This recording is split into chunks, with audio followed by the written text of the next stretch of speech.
Hey future millionaires, this is Phil from the Next Chapter team. Welcome to another article review. Today's article review will focus on a 10-step formula, a game plan to become a millionaire. Let's see what these steps look like. But before we jump into the video, please take a moment to like, subscribe, and share with some friends and family. Help the channel grow. And on top of that, don't forget to sit back, relax, and enjoy this article review. First, I want to give credit where credit's due. This article cites an interview with finance YouTuber Jaspreet Singh. He runs the YouTube channel Minority Money. Very similar to this channel. His channel focuses on financial education and financial literacy. And he does very similar content. It maybe goes in different directions from time to time, but I gotta give credit where credit's due. Now let's jump into this review. First up, the article calls out the importance of understanding of wealth mindset and money rules. Really what they're emphasizing here is the importance of developing a positive relationship with money and believing in an abundance of building wealth and one's ability to achieve this success. So you got to actually believe that you can become a millionaire. You got to believe that you can save and invest and be patient. Second up, the importance to work, to save, to have a $2,000 emergency fund. Put this emergency fund in a high yield savings account that's easily accessible should a true emergency occur. We always recommend people putting it separate from their day-to-day checking. Why? Because it doesn't mistakenly get spent on that dinner out or drinks out one night. By keeping it separate, you put that delay. You have to consciously move the money before you handle a real true emergency. Number 3 calls out paying down high interest credit, high interest debts. This is a great point because it is a barrier. Debts, especially high interest debts, are really steal your ability to build wealth because it steals your ability to live some life that you want to enjoy and invest and save. So paying those down is really important. Building a structured financial plan, the next one. Jaspreet Singh brings up 75% on income should be on spending, 15% should be for investing, and 10% for savings. Now, I like to go more of a critiqued approach with people to person to person, but this is not a bad guideline. If you're going to work with no one, this is not a bad guideline to at least start with. Again, very interesting perspective. I like it. Next, pay down other debts that are not the mortgage in particular. And usually these other debts are going to be connected to cars, motorcycles, and things of that nature. So if you pay down your credit cards, now take out some of those other debts that you might have that are not your mortgage. Because the mortgage is so big, you have to get really tactical about it. You can't just dive into it right away. This is a great, interesting point. He takes the approach of you need to decide which one you're going to do. Focus on your mortgage and pay down your mortgage, or invest. You got to think about which one you're going to do. Really, it's a good thing to do is develop a balanced approach, but that's just my opinion. But again, I'm going to just recap the article. He says you got to decide which one you're going to do. Pay down that mortgage and knock it out, or invest heavy.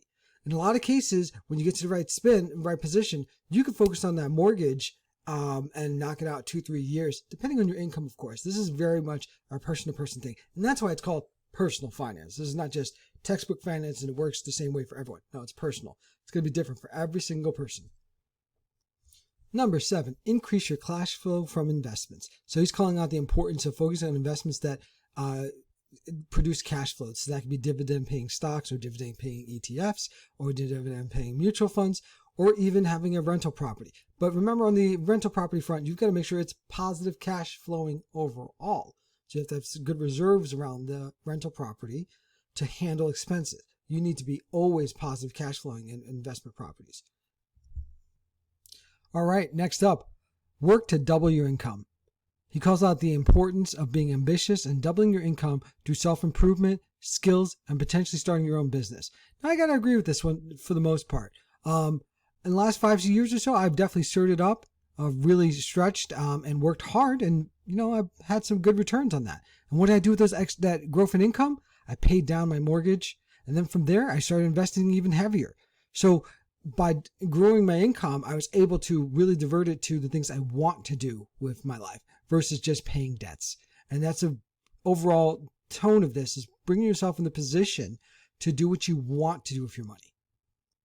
Okay, now the importance of building asset protection, building an asset protection system. And what the article is really calling out is the importance of having insurance, estate planning, and even at some point, tax optimizing. And this is important because we talked about this in another article. At a certain point, You have so many things going on financially that it is important to make sure you are optimizing your taxes and you're beyond the basics.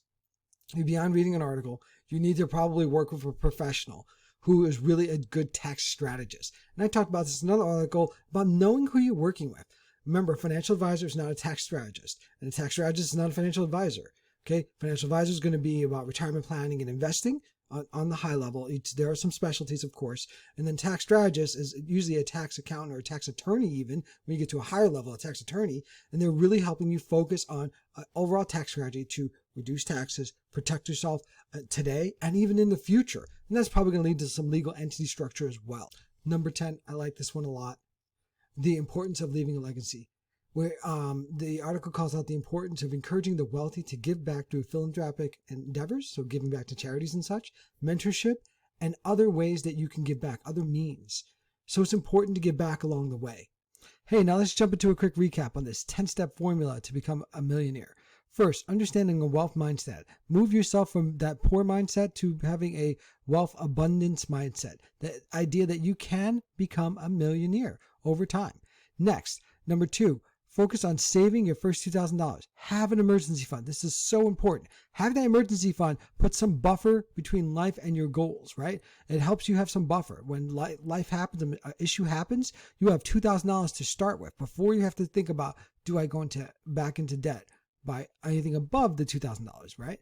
So then from there, number 3, pay down that high interest debt. That high interest debt's likely going to be on things like credit cards and other unsecured loans. So credit cards, personal loans, things of that nature. 4th item, build a financial system. This one calls out a very peanut butter spread system, something like 75% on spending, 15% on investing, and 10% on savings. Next, pay down that non-credit card debt, so your non-high interest debts. And he's talking about everything except for your mortgage. And so things like that are going to be like things tied to motor vehicles or big pieces of equipment, right? So cars, motorcycles, boats, SUV, ATVs, things like that. Those type of things will likely fall into number 5. They're going to be lower interest, but they're not your mortgage. The 6th item, decide between paying down your mortgage versus investing. And like I said, I kind of disagree with this one. I think you could do a little balanced approach, but just like personal finance is, this is personal, and for every person, this is going to be different. Every person or couple is going to be different. You need to just be really strategic about this and think it through. Number 7, increase that cash flow from investing. Again, he's calling out the importance of either having dividend paying stocks, dividend paying ETFs, mutual funds, or even a REIT, real estate investment trust, or even a investment property. And again, those rental properties, those investment properties got to be positive cash flowing, and you have to have big reserves around it to make sure you stay positive cash flowing. Number 8, double your income. Don't just double it by skilling up, becoming an expert in your trade, well respected, practice, skilled, sorted up, practice, show some value at your workplace, and work to grow your income, or even do some side hustle work on the side. Start a small business, something that you feel that you're really good at and people could gain value from, and they'll pay you for that value. And then number 9, build an asset protection system. This asset protection system is going to include things like having insurance, estate planning, and even tax optimization. Again, I called out earlier, tax optimization is working with a tax planning person, and that's usually like a tax accountant or even a tax attorney, depending on how complex your situation is. Finally, leave a legacy. Give back. Give back along the way towards your road to becoming a millionaire, and even mentor others. On your path to becoming a millionaire, find someone who is 5-6 years behind you and who's looking for guidance and coach them. It's a great thing to do. It's a lot of fun. Hope you enjoyed the article review. See you in the next one. Hey, thanks for staying to the end. This video is brought to you by the Next Chapter team. If you enjoyed the video, please take a moment to hit that like button, drop a comment, subscribe, share with your friends and family. This will help the channel reach out to more individuals just like you. We offer one-on-one coaching where we work with people and small businesses to determine a clear path to achieving their financial goals. This includes things like budgeting to reduce debts, planning for big purchases, and even learning how to build wealth with the tools that you have readily available to you. So please see our link below to schedule a free 30-minute call with our team to talk through coaching and understanding your current financial situation. Also, check out some of our affiliate links below for a high yield savings account. This is a great place to put your money when you're saving up for those big purchases and your emergency fund. Check out some of our videos right here, and please enjoy and see you in the next video.